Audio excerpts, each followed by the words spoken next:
My abusive stepbrother tried to steal my inheritance after our parents' death. When he broke into my apartment, I took him to the court. 32F, never thought I'd be dealing with family drama like this at my age. But here I am, caught in the middle of an inheritance battle with my stepbrother Johnny, 29M, after our parents' sudden death in a car accident 2 months ago. My mom passed away when I was 10 from breast cancer. It was a long, painful battle that took its toll on our entire family. I remember spending countless hours in hospital waiting rooms, watching my mom slowly fade away.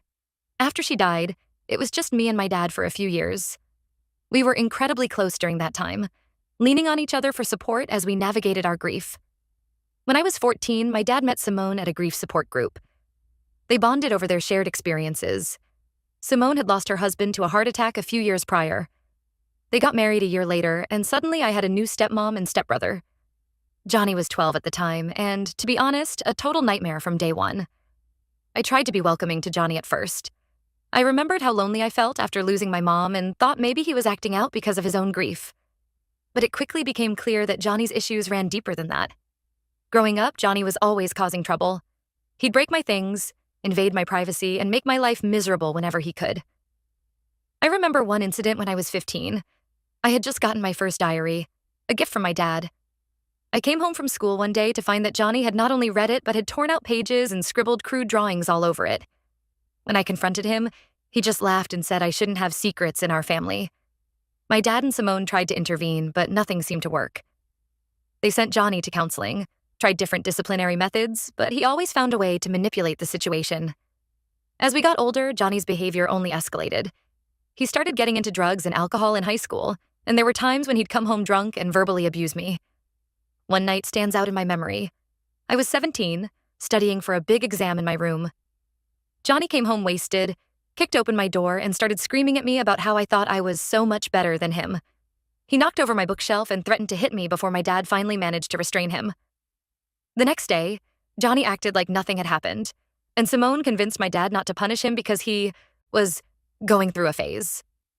I tried to keep the peace for my dad's sake, but it was a constant struggle. I felt like I was walking on eggshells in my own home, never knowing when Johnny might explode next. It took a toll on my mental health, and I started experiencing anxiety and panic attacks.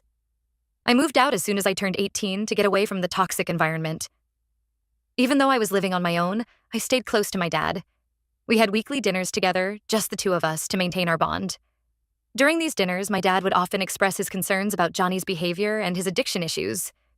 He confided in me that he was worried about Johnny's future and how he might handle any inheritance. I remember one conversation vividly. It was about a year ago, and my dad looked particularly tired. He told me that Johnny had been arrested for drug possession, but that Simone had bailed him out.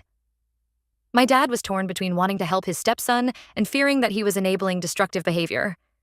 He mentioned that he was thinking of changing his will to protect the family assets from Johnny's addiction, but he was worried about how Simone would react.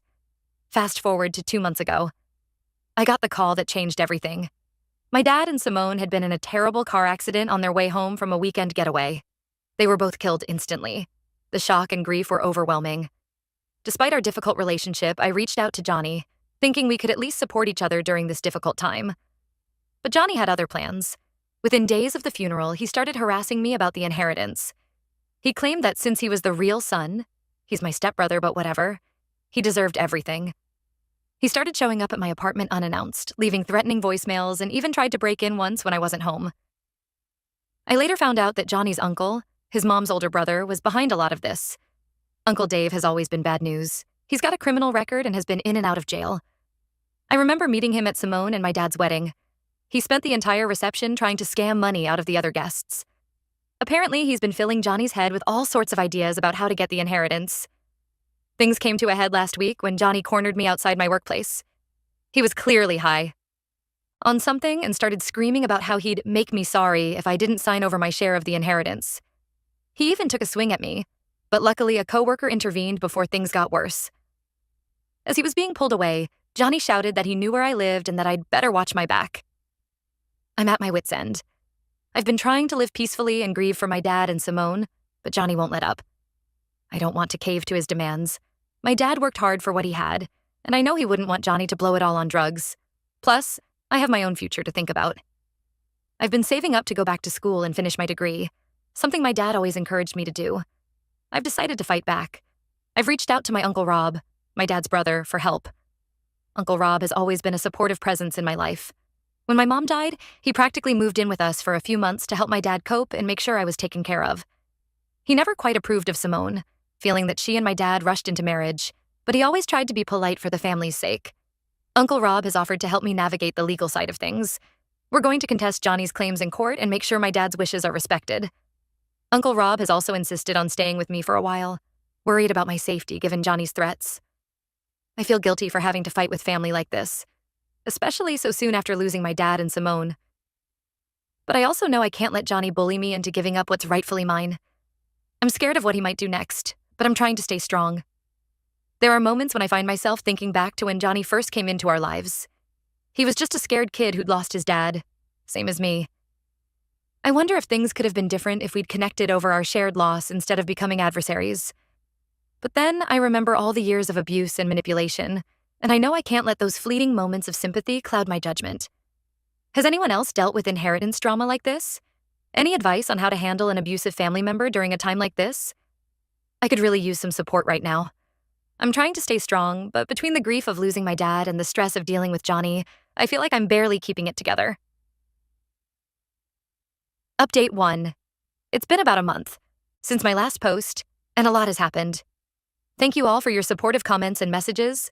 They've really helped me stay strong through this difficult time. First, the legal battle has officially begun. Uncle Rob helped me find a great lawyer who specializes in estate disputes. We've filed the necessary paperwork to contest Johnny's claims on the inheritance. The initial hearing is scheduled for next month. Going through this process has brought up a lot of memories about my dad. I remember how hard he worked to provide for us, especially after my mom died. He took on extra classes at the community college where he taught, often coming home late at night exhausted, but always making time to ask about my day or help with my homework. It breaks my heart to think of Johnny potentially squandering everything my dad worked for. In the meantime, Johnny's behavior has gotten even worse. He's been spreading lies about me to our extended family and mutual friends. He's telling everyone that I'm trying to cheat him out of his rightful inheritance and that I never cared about our parents. It's been really hurtful to hear these things, especially from people I thought knew me better. One of my cousins called me last week, upset after talking to Johnny. Apparently, he told her that I had been stealing money from my dad for years and that I had threatened to put him in a nursing home if he didn't change his will in my favor. It's complete nonsense, of course, but it's devastating to think that some family members might believe these lies. I've had to block Johnny's number and all his social media accounts because of the constant harassment. He's been leaving notes on my car and in my mailbox, alternating between threats and pleas for me to do the right thing and give him the money. Some of the notes are clearly written when he's high, full of rambling accusations and barely legible handwriting. The most shocking development came last week when Johnny actually broke into my apartment. I came home from work to find my place trashed. He had gone through all my personal papers, clearly looking for anything related to the inheritance. He also stole my laptop, which had copies of some important documents. Luckily, I had backups of everything stored securely online. What hurt the most was seeing the damage he'd done to some of my family photos. There was one picture of me, my dad, and my mom at the beach when I was little, one of the last family vacations we took before she got sick. Johnny had scribbled all over my face in the photo. It felt like he was trying to erase me from the family history. I called the police immediately and filed a report. They took fingerprints and gathered evidence, but Johnny hasn't been arrested yet. The officer I spoke to suggested I get a restraining order, which I'm in the process of doing now. It feels surreal to be taking legal action against someone I once considered family, but I know it's necessary for my safety. This whole situation has brought up a lot of old memories and feelings. I've been thinking a lot about my childhood and the dynamics in our blended family. There were good times, sure, but Johnny's presence always cast a shadow. I remember one particular incident when I was 16 and Johnny was 14. We were home alone after school, and I caught him trying to steal money from my dad's desk. When I confronted him, he flew into a rage. He pushed me down the stairs, and I ended up with a broken arm. Johnny convinced our parents it was an accident, and I was too scared to tell the truth. I can still remember the pain and betrayal I felt lying in the hospital bed, listening to Simone praise Johnny for being so brave in calling the ambulance for me. That incident was a turning point for me. I realized then that Johnny wasn't just a troubled kid. He was dangerous. I started keeping my distance as much as possible, which only seemed to fuel his resentment towards me. Despite all this, my dad always tried to keep the peace. He loved us both and wanted us to be a family. I know it broke his heart that we couldn't get along. In his final years, he confided in me that he was worried about what would happen to Johnny after he was gone. He knew Johnny's drug problems were getting worse, and he was torn between wanting to provide for him and fearing that any inheritance would just fuel his addiction. I've been going through my dad's papers, and I found some notes he'd made about his will. It's clear he was planning to set up a trust for Johnny, with strict conditions about rehab and staying clean. But he passed away before he could finalize everything. I'm hoping these notes will help our case in court. Uncle Rob has been an incredible support through all of this. He's been staying with me for the past week to help me feel safer. He's also been reaching out to other family members to counter Johnny's lies and explain our side of the story. It's been comforting to have him around. In many ways, he reminds me of my dad, and it's helped me feel connected to my family history in a positive way. I'm trying to stay focused on the legal process and not let Johnny's actions get to me. But I'd be lying if I said I wasn't scared. I'm worried about what he might do next, especially with Uncle Dave egging him on. I've started having nightmares about Johnny breaking in while I'm sleeping or attacking me on the street. I'm looking into additional security measures for my apartment and considering moving to a new place that Johnny doesn't know about. It's frustrating to feel like I'm the one who has to uproot my life when I haven't done anything wrong. Despite everything, there are moments when I feel guilty. Johnny is still the little brother I once knew, somewhere deep down. I remember when he first moved in, how excited he was to show me his comic book collection and how he wanted us to build a treehouse together.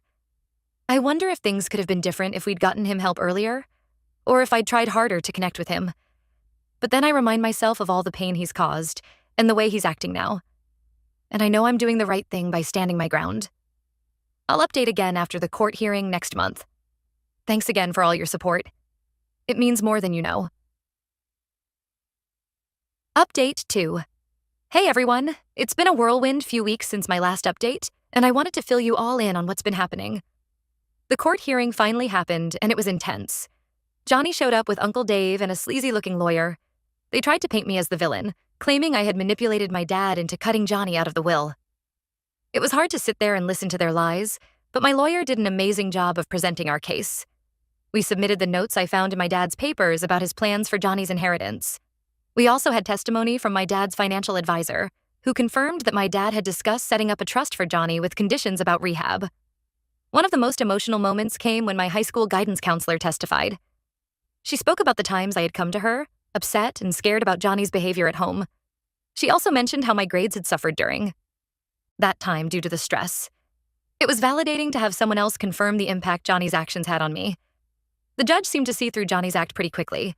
She wasn't impressed by his erratic behavior in court or the fact that he showed up clearly under the influence of something. At one point, Johnny started yelling at me from across the courtroom, calling me a lying bitch and threatening to make me pay. The judge had to threaten him with contempt of court to get him to calm down. In the end, the judge ruled largely in my favor. The bulk of the inheritance will come to me, with a smaller portion set aside in a trust for Johnny. The trust has strict conditions. He'll only get access to the money if he completes a rehab program and stays clean for a year. The judge also granted the restraining order I had requested, citing Johnny's threats and the break-in at my apartment. Johnny, of course, didn't take the news well. He started screaming in the courtroom and had to be restrained by security. As they were dragging him out, he kept yelling that this wasn't over and that he'd make me regret it. It was a sad sight, and even though I know I did the right thing, it was hard to see him like that. Since the hearing, things have calmed down a bit. Johnny seems to have finally gotten the message that his harassment won't work. The restraining order is in place, and he hasn't tried to contact me. I've heard through the grapevine that he's considering going to rehab to get access to his part of the inheritance. Part of me hopes he does. Maybe it could be the fresh start he needs. But I'm not holding my breath. I've started the process of sorting through my dad and Simone's things. It's been emotional, but also healing in a way. I found old photos and mementos that bring back good memories from before things got so complicated with Johnny. There was one box full of my school art projects that my dad had kept all these years. Seeing how proud he was of my work, even the silly macaroni pictures from elementary school brought tears to my eyes. I also found some of Johnny's old things. Report cards, Little League trophies, birthday cards he'd made for Simone. It was a stark reminder of the little boy he once was, before drugs and anger took over. I set these aside, thinking maybe someday, if he gets clean, he might want them. Uncle Rob has been helping me make plans for the inheritance. We're looking into setting up a scholarship fund in my dad's name at the local community college where he taught for years. I think he would have liked that. We're also considering donating to a local rehab center, in hopes that it might help other families avoid the pain we've gone through with Johnny's addiction. I'm still processing everything that's happened, and I know it will take time to fully heal from this experience. Some days are harder than others. I'll catch myself reaching for the phone to call my dad and share some news, only to remember he's gone. The grief hits me in waves, compounded by the stress of the legal battle and Johnny's actions. I've started seeing a therapist to help me work through everything. It's been helpful to have a space to talk about my complicated feelings towards Johnny and my fears for the future. My therapist has been encouraging me to focus on self-care and rebuilding my life, reminding me that it's okay to prioritize my own well-being. One unexpected outcome of this whole ordeal has been reconnecting with some old friends from high school. After hearing about what happened, a few of them reached out to offer support. It's been nice to reminisce about happier times and to have people in my life who knew me before all this drama started. I'm still cautious about my safety, but I'm trying not to let fear control my life. I've installed a security system in my apartment and have been taking self-defense classes. It helps me feel more in control of my situation. As for my relationship with Johnny, I honestly don't know what the future holds. Right now, I need space and time to heal. Maybe someday, if he gets help and shows real change, we might be able to have some kind of relationship. But for now, I'm focused on protecting myself and honoring my dad's memory. I'm grateful for the support I've received from this community and from the people in my life who have stood by me. Your kind words and advice have been a lifeline during this difficult time. I'm not sure what the future holds, but I'm taking it one day at a time. I'm trying to focus on the positive changes I can make in my life and the ways I can carry forward my dad's legacy. Thank you all for listening and for being there throughout this journey. I'll update if anything significant changes, but for now, I'm going to focus on healing and moving forward.